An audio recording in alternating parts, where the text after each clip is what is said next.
explicar? Posso explicar?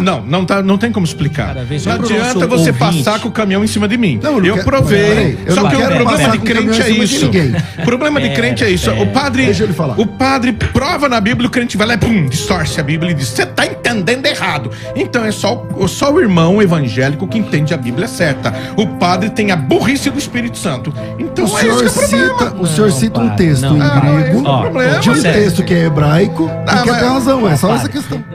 Obviamente responde a pergunta tema do debate de hoje, por favor. Sim, para a Igreja Católica, desde 649, né, do Concílio de Latrão, a Igreja considera Maria sempre virgem. E para a Igreja considerar a Maria sempre virgem, é porque o povo já considerava, principalmente os pais da Igreja, né? Então nós temos, assim, vários pais da Igreja. Quando eu digo os pais da Igreja, são os padres, assim, do comecinho da Igreja, lá do ano 300, do ano 280, 250, que inclusive alguns eram discípulos dos apóstolos antes dos apóstolos serem martirizados. Então a Igreja, o que ela fez? A Igreja Católica, ela só bateu o martelo, tornando aquilo como se fosse uma devoção oficial, mas já vinha com o passar do tempo essa devoção. Como é que o irmão responde a nossa pergunta tema de hoje, por favor? Conquanto eu entenda que o assunto é delicado e também reconheço que alguns pais da Igreja diziam, né, afirmavam a virgindade perpétua de Maria, e essa doutrina vai ser base para outras doutrinas dentro da Mariologia, né, católica, como por exemplo a Conceição sem pecado, Imaculada Conceição, a Imaculada Conceição, e por último a Ascensão de Maria. Mas essas doutrinas, tanto a Ascensão de Maria, que é uma doutrina jovem, ela é de 1950. Isso. Né? Ela é de 1950. Então, quer dizer, isso não é nada levando em conta os 2000 anos de cristianismo. Então, nós estamos falando de uma doutrina que tem 70 anos, né? Que é no caso, estou falando da Ascensão. Mas a Imaculada Conceição, ela é talvez 100 anos antes também. Eu falo de dogma mesmo, de documento. Muito embora esses dogmas refletem anseios e vultos na história da Igreja, eu também reconheço isso. Mas a Bíblia, quando a gente vai por uma perspectiva bíblica, o Novo Testamento é grego. O grego não é minha área, mas o grego ele é muito mais rico do que o hebraico, e todos os estudantes de teologia sabem disso. A língua grega ela tem palavras específicas, e uma das palavras específicas é a palavra para irmãos. Jesus Cristo tinha irmãos, né? Jesus Cristo tinha irmãos. E os irmãos de Jesus são mencionados, inclusive, pelo nome nos evangelhos. E eu sei que algumas correntes vão dizer, não, mas essa palavra pode significar primos, pode significar sobrinho, pode significar um parente mais próximo, mas a riqueza do texto grego vai... Mas depois do nascimento de Cristo, Maria teve outros filhos. Mas eu quero ouvir a opinião do irmão sobre essa questão do texto bíblico, analisando ali a palavra grega para irmãos e tudo mais, para a gente ter uma ideia do seu raciocínio. Por favor. Bem, eu sou também professor de grego e hebraico. E em hebraico não existe palavra primo. Esse ali é professor de hebraico, ele sabe disso. Não tem a palavra primo. A palavra para primo em hebraico, eles vão falar ben-dod. Ben-dod é filho do tio. Filho do tio, filho do tio. Ou ben-dodá, filho da tia. Bat-dod, filha do tio. Bat-dodá, filha da tia. É isso que é primo, não tem a palavra primo. O grego, tanto da Septuaginta quanto do Novo Testamento, eles escreveram levando em conta o hebraísmo. Hebraísmo seria você escrever quase que transliteralmente. Ou seja, você vai respeitar, né, a gramática grega, que é diferente do hebraico, porque Total, o grego tem sim, lá nada a ver. o nominativo, o dativo, o acusativo e assim por diante. Causativo, Né? O sim. causativo. E o grego tem, mas não é que nem português, não usam esses nomes. A gente usa objeto direto, objeto indireto, predicativo do sujeito e assim por diante. Mas no grego nós temos as desinências, que são as terminações, né? E o que facilita se você tem uma boa memória.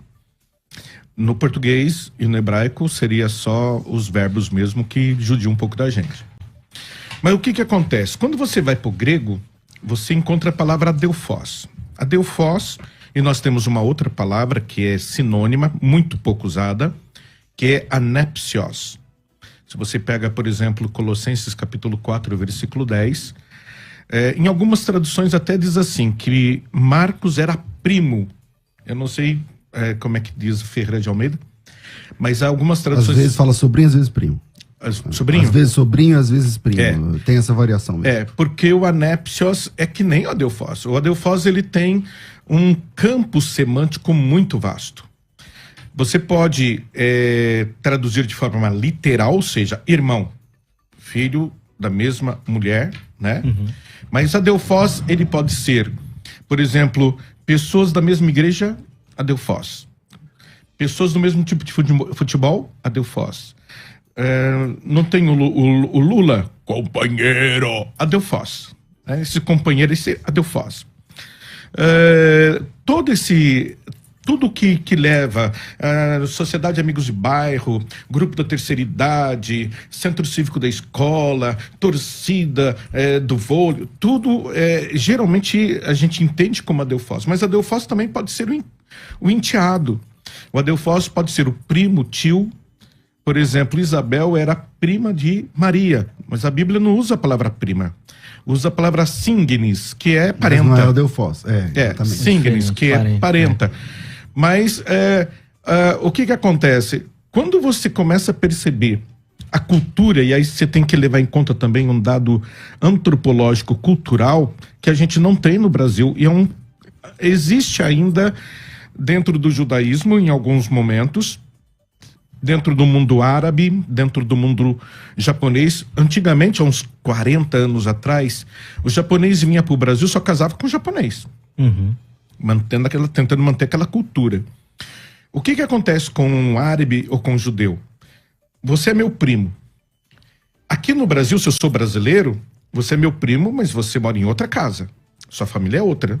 Eu não posso ir na sua casa e dormir, comer, ficar um mês na tua casa, como se fosse minha casa. É até interessante. Eles falam, não, eu tenho uma casa em Belo Horizonte, eu tenho uma casa na Itália, em Roma, eu tenho uma casa na Inglaterra, mas você vai ver, é a casa do primo. Por quê? Porque eles não fazem essa separação. A lei praticamente não faz. Eu não posso fazer, não sei, na igreja evangélica, mas eu não posso fazer casamento de primo de primeiro grau, porque o primo de primeiro grau, por causa da consanguinidade, ele é tido como se fosse irmão mesmo. Então, se você levar o dado cultural que primos naquela época, eles eram verdadeiros irmãos, porque é filho da minha tia que tem o sangue da minha mãe, portanto tem o meu sangue. Se você levar em consideração o contexto semântico da palavra adelphos, entendendo, né, que é um hebraísmo, e por ser hebraísmo, no hebraico não tem a palavra primo, você vai começar a entender que não. Por mais que em português esteja escrito, não está escrito que Maria teve mais filhos. Essa frase não existe. Maria teve mais filhos.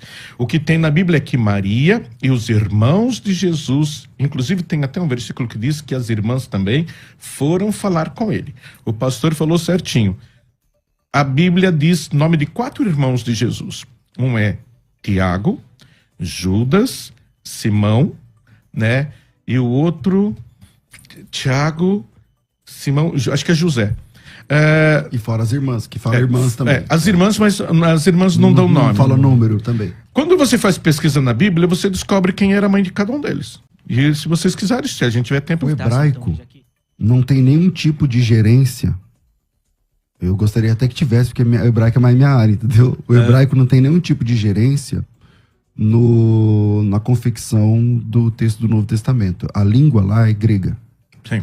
Então dizer que em hebraico não tem a palavra para tio, não sei o que lá, para sobrinho e tal, não sei o que lá, isso é verdade mesmo, não tem. Mas isso, também como é verdade que isso não tem nada a ver com o texto do Novo Testamento. Então parece que você joga uma verdade, que é fato, mas que ela não resolve nada ali. Então vamos esquecer o hebraico e vamos para o grego. O Novo Testamento é escrito em grego, não tem perícopes inteiras em hebraico, embora algumas palavras sejam conservadas em aramaico, que não é o nosso objeto aqui.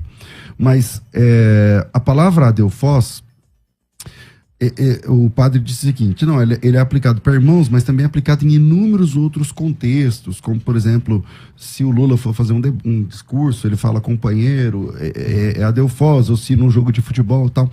Então, se a gente vai trabalhar com o texto da Bíblia, do Novo Testamento, então a gente não vai ter esses exemplos, nem do Lula, nem do futebol. Então, vamos para dentro das 4 linhas do Novo Testamento, de Mateus capítulo 1 até Apocalipse capítulo 22. A palavra adelphos, de fato, significa irmãos da igreja. Irmãos da igreja.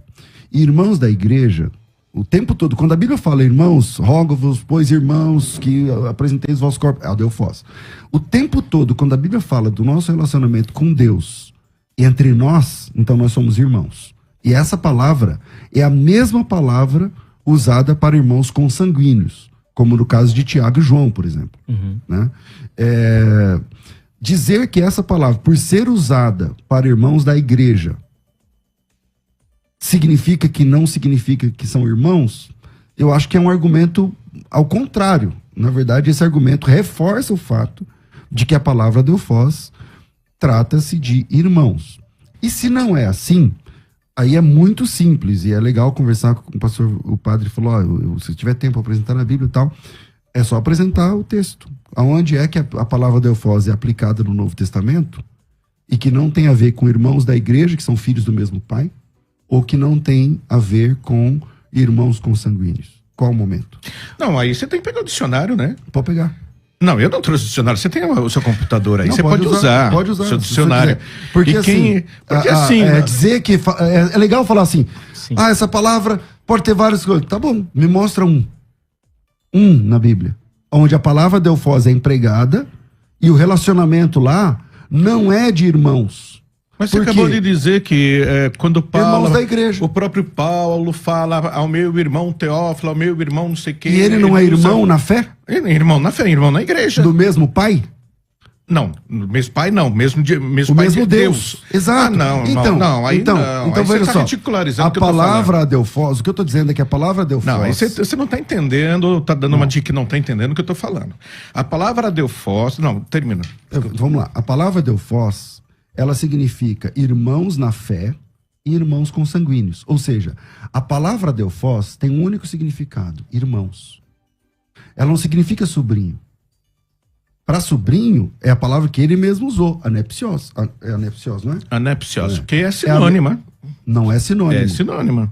Então é fácil também. É só apresentar uma vez que a palavra eu não tenho como trazer aqui aparece, minha Bíblia, um dicionário em inglês, porque em português não tem. Não, e aí você grego. vai duvidar da minha tradução também. Então, não adianta. Não. Trabalhar assim não é um profissional, nem sábio. Padre, eu acho então que quem lá. está me escutando aqui, o senhor me tem acesso ao assistindo, texto grego?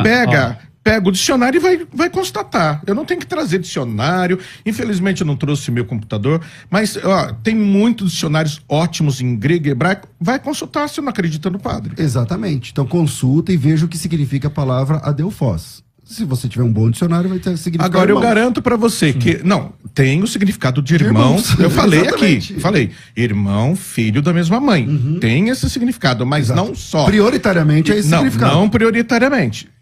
Ele é usado também. Tanto que eu falei que o campo semântico dele é muito amplo. Por exemplo, se eu tenho um sobrinho... Né? Se eu tenho um primo, era tudo adelphos que se usava, não tem outra palavra. Só que na Bíblia, no Novo que era Testamento, parenta. só que no Novo Testamento Não existe. Ah, mas pega a Septuaginta, você é professor de... Ah, você não sabe grego, né?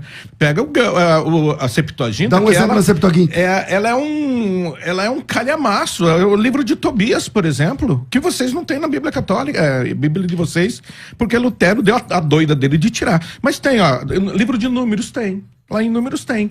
A palavra Delfós, inclusive com sinônimo de anépsios. O Novo Testamento, o Antigo Testamento foi escrito em que língua, padre?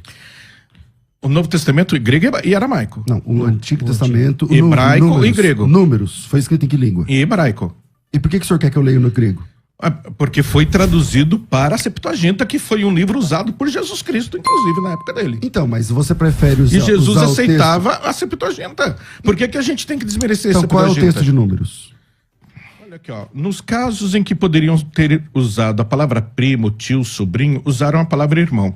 Então você pode pegar Gênesis capítulo 13, versículo 8, Gênesis 14... Calma aí, 13, 8 de Gênesis. Você sabe que texto é esse? Esse texto... Não tô lendo nada. Esse texto é Abraão e Ló. Então, certo? Tio e sobrinho. Por quê? Usavam a palavra Delfós. Por que tá usando a Delfós no caso? Não, vou te explicar. Não tem como explicar. Eu tô dizendo que a palavra Delfós não era usado só para filhos que nasciam da mesma barriga. Eu acabei de provar. Ló era filho adotivo de Abraão. Ló era sobrinho de Abraão, então mas ele usou a palavra... O Ló é filho adotivo de Abraão. Querido, não adianta. Vamos de cada vez. Não adianta você passar com o caminhão em cima de mim. Eu provei. Só que o problema de crente é isso. O problema de crente é isso. O padre prova na Bíblia, o crente vai lá e distorce a Bíblia e diz: você está entendendo errado. Então é só o irmão evangélico que entende a Bíblia certa. O padre tem a burrice do Espírito Santo. Então o senhor cita um texto em grego, de um texto que é hebraico, e quer ter razão. É só essa questão. Deixa eu só pedir um instantinho. Esse texto está no grego. Vou pedir um instantinho. Trouxeram um chá pro padre para ele ficar mais calmo, com açúcar. Padre, vai funcionar. Vai funcionar. Eu queria que o irmão comentasse um pouquinho dessa questão da tradição. O padre bateu muito nessa tecla no primeiro bloco. Ou da tradição da igreja, dos pais e também da cultura. De alguma forma, na sua visão, isso pode interferir na interpretação do texto bíblico? Jesus Cristo, certa vez, disse que algumas pessoas invalidavam a palavra de Deus por causa da tradição. Conquanto eu concorde que a tradição seja boa, uma tradição cristã é uma tradição importante, a Bíblia fala sobre os marcos antigos e tudo mais. Mas, quando a gente tem textos, aí fica mais complicado para você falar de tradução. E aí, se Maria permanecesse virgem, né, o tempo todo depois do nascimento de Jesus, por que é que Deus mandou que ela se casasse? Ela tem um marido. Se Deus está por trás desse casamento, que casamento é esse? Que ele não desfruta? Então, aonde está esse mandamento na Bíblia? Aonde que Deus falou para José o seguinte: José, você, primeiro, a virgindade perpétua de Maria não está na Bíblia. Ela é uma compreensão. Segundo, tem os problemas dos adelfós aqui que a gente já tratou no primeiro bloco. E terceiro, aonde está na Bíblia que José recebeu, ou na tradição também, que José recebeu essa palavra que, olha, você vai cuidar dela, mas não vai tocar nela sexualmente. Ela vai ser sua irmã, como se fosse sua irmã, mas não exatamente sua esposa. Então, o apóstolo Paulo fala que a mulher, o casal, não pode ficar sem vida sexual, porque isso é pecado. Então, se ela era casada, que casamento é esse? Quer queira, quer não, o Espírito Santo deixou Maria grávida. E por mais que a nossa compreensão não queira entender, a gente consegue conceber o quê? Se o Espírito Santo deixou Maria grávida, por mais que ele seja Deus, não deixa de ser o marido. Não casou nas leis dos homens, não fez sexo, mas deixou ela grávida. E, pela lógica, a mulher fica grávida do marido. Aí ela vai, transa com José e tem mais 4 filhos, fora as filhas. Isso não é adultério, não? Bem, nos nossos dias é adultério. Agora, então, que sentido tem José ter casado com Maria? O sentido de que, naquela época, mulher solteira... Gente, há 40 anos atrás, mulher solteira era um pavor. Se a mulher ficasse grávida, ela era mandada embora de casa, ela apanhava do pai. Os homens, geralmente, hoje já é assim, né? Naquela época, imagina, pagava para fazer aborto, abandonava a mulher. Imagine na época de Jesus, uma mulher grávida sem o marido. Ô padre, até para entender, então, na teologia católica, a figura de Maria seria mãe de Deus e esposa também? Sim, ela é esposa do Espírito Santo, foi o Espírito Santo que deixou ela grávida. Isso ninguém duvida, né? Uhum. A não ser que você não conheça a Bíblia. Ela é mãe de Jesus e Jesus é Deus. Então, quando a gente fala Santa Maria, mãe de Deus, não é erro teológico, nem idolatria isso. Isso é pura lógica. Jesus é Deus, ponto final. Ele não ficou Deus depois que ele morreu, que nem o arianismo defendia. E ela é a filha de Deus Pai. Então ela é filha de Deus Pai, esposa do Espírito Santo e mãe do Deus Filho. Vamos lá, César, e aí? Como é que funciona? Falei muita heresia, pastor?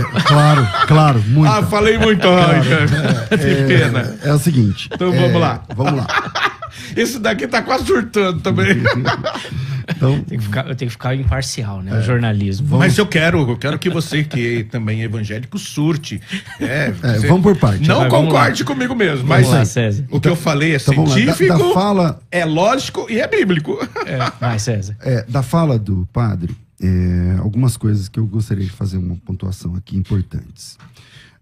E a primeira delas é que, na verdade, o José não é um tipo de amante da Maria, não. Ele é o marido. Ele é o esposo. Não, eu não falei que ele era amante. E você disse que se ele... Se tivessem feito sexo, que casamento sim. é esse? Sim. E tal. Se tivesse feito sexo, sim. Ele é um protetor, porque a mulher não podia ser Maria, então mãe Maria, solteira. Então Maria é esposa do Espírito Santo e casada com homem? Sim. E pode isso, Arnaldo? Por fachada, sim. Desde que não toque nela sexualmente, então não é você tá pecado, não. Não é defendendo que o adultério, casamento não. de Maria era de fachada. Sim. Ok.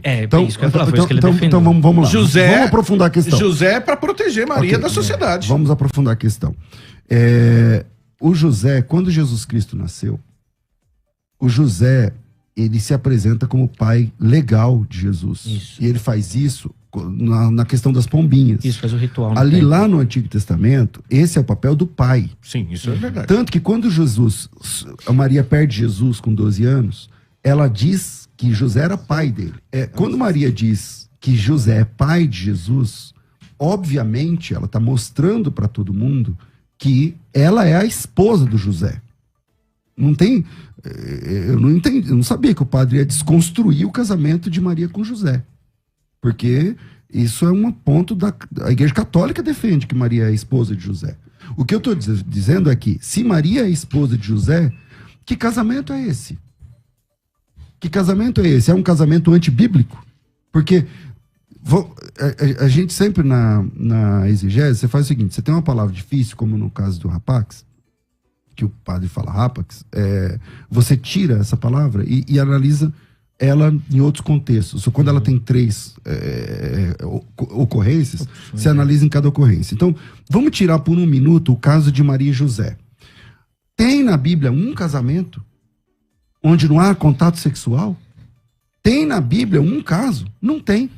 Tem na Bíblia, agora vamos falar de Maria e José. Tem na Bíblia um texto ou alguma evidência, alguma coisa que o José não podia tocar sexualmente na Maria? Também não tem. Então, o resto acima disso é imaginação, é inferência das pessoas. Pode ser pessoas muito antigas, do século III, não tem problema. Século II, não tem problema. Mas não tem texto. Então, essa doutrina é uma doutrina divorciada de texto bíblico. É uma possibilidade que ele está apresentando, que abraça como doutrina. Aí tudo bem. Aí você falou, não, eu não tenho texto nenhum para dizer que Maria e José não tiveram sexo. Sim, até porque na Bíblia, padre, acho que é até interessante o padre comentar disso, parece que o sexo mesmo que marca o casamento. Sim, na Igreja Católica também. Que ele sela o casamento. Então, sexo, a Igreja Católica, um casamento que não tem sexo é invalidado. Pode ser invalidado. É invalidado. Então, aí eu acho que é interessante o padre analisar essa perspectiva que o pastor César levantou e até, padre, comentar essa questão da tradição. Porque o catecismo apresenta o casamento como sendo a união de 2 pessoas com a possibilidade teórica da geração. Sim. Ou seja, mesmo que a pessoa não engravide por problema dela, mas ela Se ele é padre, ele já casou muita gente. Eu casei, aí eu chego lá e falo, minha mulher não faz sexo comigo. O que acontece? Cancela o casamento. Nós estamos falando do casamento hoje, cristão, de 2022, século XXI, né? Mas estamos comentando de um casamento do Bíblico, século da época zero. bíblia, Isso, mas na da cultura Bíblia. bíblica não era assim? Padre? Não. Do sexo? Não. Tem na Bíblia algum casal que se uniu só por aparência? Não. Sabe por quê? Porque só tem um Jesus, né? Só um Jesus que tem na Bíblia. Então não vai ter outro casal que vai se unir por aparência, não, a não ser que seja Maria e José. Sim, Deus sabia que precisava de José. José era protetor. A Bíblia, você vai ver que José foi o tempo todo protetor. Agora, é claro que ela chama ele de pai, Jesus chama ele de pai, que Maria diz que ele é o pai, que ele é o... Sim, eles viviam de forma... Porque senão ninguém ia acreditar que José era eu o devo marido dela. discordar desse assunto, porque nós temos precedentes na Bíblia anteriores. Por exemplo, você tem o caso de Mardoqueu e Radassa, que ele era um parente dela e não era marido. E mesmo assim protegeu. Então, Deus não podia levantar uma outra pessoa da sua própria família como levantou Mardoqueu? A minha pergunta é simples. Por que um matrimônio? Se o papel do José era proteger Maria, por que ele tinha que ser marido da Maria? Entende? Se ele é marido, então tá errado. Então o relacionamento dela de marido e mulher... Por quê? Eu não defendo que Maria foi... Para mim, Maria foi uma mulher de Deus, cheia de graça, a principal entre as mulheres. Reconheço tudo isso. Mas ainda assim, ela não foge do texto de Romanos 3, 23, que todos pecaram. Que eu sei que já é um outro debate, porque para o católico, a Maria... ela nasceu sem pecado e tal, que pra mim joga o problema pra geração do pai dela e da mãe dela, que depois vai jogar pra outra geração, e é uma discussão que não é o tema do debate, eu não quero fugir. Mas, se o papel dele era proteger, nós temos outros precedentes de parentes que protegeram. Por que Deus mandou eles se casarem? Não seria Deus, então, um casamento falso e Deus é o autor desse negócio? Padre Cleodon, nós encerramos a conversa lá na rádio, falando sobre o papel de José, e eu queria fazer uma pergunta para o irmão. Por que Deus ia usar um casamento de fachada? Confesso que me soou estranho quando o irmão defendeu isso. Por favor. Não, que quando a gente fala casamento de fachada, né, ela é uma frase assim... Vulgar, né? Vulgar. E aí eu acho que eu não fui feliz quando eu usei essa frase, casamento de fachada. Na verdade, foi o senhor que falou, eu só concordei. Quer dizer que então era casamento de fachada. Porque um casamento eu caí não é na casamento, sua pegadinha. Caiu na armadilha, boa. Mas olha, é aquilo que eu te falei. Imagina 2000 anos atrás, né, a importância da proteção e da figura do marido. O marido, ele tinha um papel legal que nem o pai tinha. A mulher sempre foi discriminada lá. Então, o papel de José, enquanto marido, ele, a nível legal, a proteção dele seria muito mais eficaz e eficiente, mais do que pai. Então, gente, por que marido a gente tem que entender, só porque eles estão casados, que eles não podiam ter uma vida de santidade, que eles não podiam ter uma vida de oração, e que já que ele é marido, como é que ele vai aguentar, né, não tocar em Maria? Como é que ele vai aguentar não fazer sexo? Como é que ele vai aguentar? Será que não dá para entender que Maria colocou no mundo o Filho de Deus, e que porque ela colocou no mundo o Filho de Deus, não dá para respeitar um pouco o tabernáculo aonde o Filho de Deus foi gerado? Então, mas não tem versículo. O católico, ele parece que não gosta. Se você voltar a fita aí, você vai ver que o padre fez até beicinho e mudou a voz para falar, tudo tem que ser na Bíblia, não sei o quê. E eu disse, isso é ruim? Isso é ruim? Um legado da reforma, padre, é a ideia de que toda doutrina tem que originar da Bíblia. A Bíblia tem que ser a fonte de toda a doutrina. Concordo. A Bíblia que o senhor segura, que é a Bíblia católica, aí chama os irmãos de Jesus de irmãos, e não de primos, como o senhor defende, ou de sobrinhos, como o senhor defende. A Bíblia católica, se um católico abrir a Bíblia, ele vai... E se você perguntar para ele, o que você entendeu Irmãos. De Mateus 13, de Lucas 8, de Marcos, ele vai entender, qualquer católico, ele vai entender que ali são irmãos de Jesus de verdade. Aí você diz assim, concorda, não é? Sim, interpretação literal é isso. Ah, mas no grego, tá, mas quantos por cento dos católicos estudam grego e hebraico como o senhor e eu tivemos a oportunidade? É por isso que o padre explica, né? O padre é para explicar. Entendeu? O professor é para explicar. Mas a Bíblia católica traz ali como irmãos. Então, eu só queria deixar nesse minha palavra final que acho que ficou óbvio, né? Que essa é uma doutrina sem versículo, sem texto, é uma doutrina tradicional. E eu respeito a tradição. Para mim, a Maria foi uma mulher muito importante no contexto bíblico, muito embora eu não consiga tirar a Maria de fora dos seres humanos como pecadores, conforme Romanos 6, 3, versículo 23. E, aliás, vamos deixar a própria Maria falar, né? Lucas capítulo 1, versículo 47, ela diz que Jesus é o seu próprio Salvador. Por que ela precisa de um Salvador?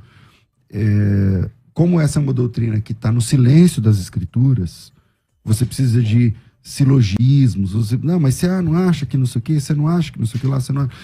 E para mim, se é uma coisa tão importante como o católico entende que é importante, tinha que ter um texto. Tinha que ter um texto. Não tem texto. Então, se não tem texto, para mim não tem doutrina. Se não tem doutrina, eu respeito a crença do meu amigo padre. Ok, eu respeito sua crença. Mas é uma crença divorciada de texto, na minha opinião. O César, o irmão acha que de alguma forma a Maria casar, ter José como esposo realmente, fazer sexo, mancharia a escolha dela, a função dela como mãe do Salvador, de alguma maneira? Consegue visualizar isso? Em momento algum, porque sexo é pecado dentro do casamento? A pessoa... ela fala assim, mas ele não... A fala do padre agora, a última, ele diz assim, mas será que ele não podia respeitar, viver em santidade? Peraí, eu vivo em santidade com a minha mulher. Eu vivo em santidade com a minha mulher.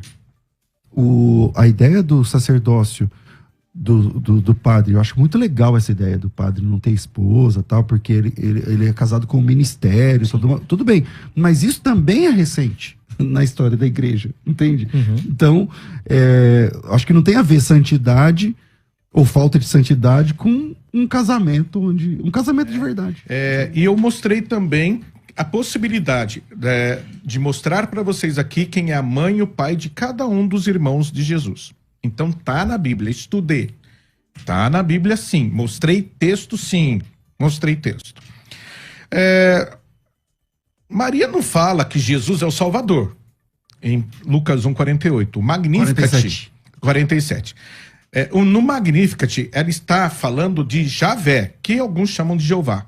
Até então Jesus não tinha nascido e ela não tinha essa compreensão ainda de quem era Jesus, a não ser quando o anjo disse que ela seria a mãe do Salvador. Quem gerou Jesus dentro de Maria foi o Espírito Santo, não foi José. E aí, esse lugar onde o Espírito Santo santificou, José vai, e faz sexo.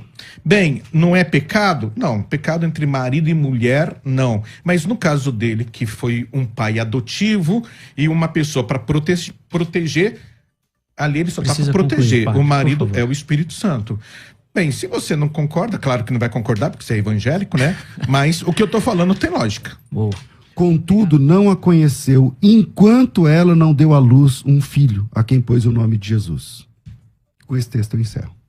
Ele não conheceu Maria enquanto ela não... A palavra conhecer aqui significa ver ela nua, padre, não é fazer sexo. Não, você deu uma palavra... Não, mas era a palavra... Sim, mas aí eu tenho que ter uma réplica, porque ele pôs uma coisa que não pode ficar sem resposta, querido. Sabe o que é isso? Considerações finais tchau, gente, muito obrigado pela audiência. Agora, se ele me coloca me cutuca, eu tenho que responder. Vamos tratar só da palavra conheceu?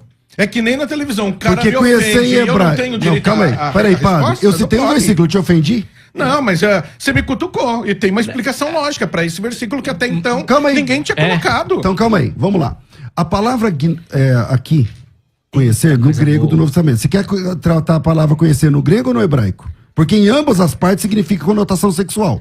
Ah, então quando Abraão conheceu, por exemplo, um outro homem, é porque ele fez sexo com outro homem? É isso que você É tá só me você dizendo? apresentar o texto. Ah, então, gente, homossexualidade não é pecado na Bíblia, segundo o pastor César. Fica tranquilo, podem se relacionar homossexualmente. A primeira vez que a palavra conheceu Não, pastor, aparece não é na Bíblia, assim, não é começa assim. em Gênesis 4. Não tem só Conheceu Adão a conotação. Eva, sua Não. esposa, e ela concebeu e teve Caim. Ele falou, prazer, Eva, você vem sempre aqui? Não Ou é ela teve só sexo com ela? conotação sexual, não é só conotação. Por isso tem que estudar grego e saber a língua, né?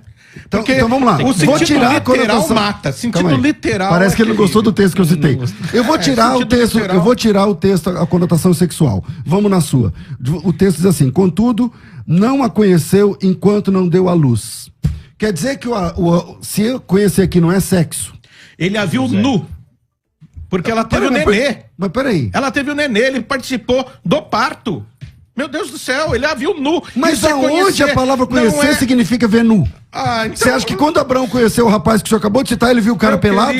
Meu querido, eu acho que Não, você o senhor tem que acabou de- realmente estudar grego ou hebraico e pegar outros dicionários que não Não, sejam peraí, eu evangélicos. tô citando o que o senhor citou. O senhor Mas diz eu assim, estou ó. dizendo o significado da palavra Tá, gnóstico. me dá um segundo. O senhor disse assim, quando Abraão conheceu um fulano, um amigo, Fez você quer sexo dizer com que ele ele. fez sexo? Eu disse, me Então, apresenta o texto Abraão que a gente vê. Agora o senhor tá dizendo que ele viu o Como é cara que era pelado? o nome do filho de Não, o senhor... de Saul? Não, Jonatas. Então, Abraão, Davi e Davi. Jonatas realmente eram um casal. Porque quando ele conheceu Jonatas, é porque ele foi pra cama com Jonatas. Lá tá escrito gente, gnóstico. não, Vê a gente, palavra, por favor, vê a né? palavra. Por favor, Eu a fico com o gente tem texto. que Contudo, separar.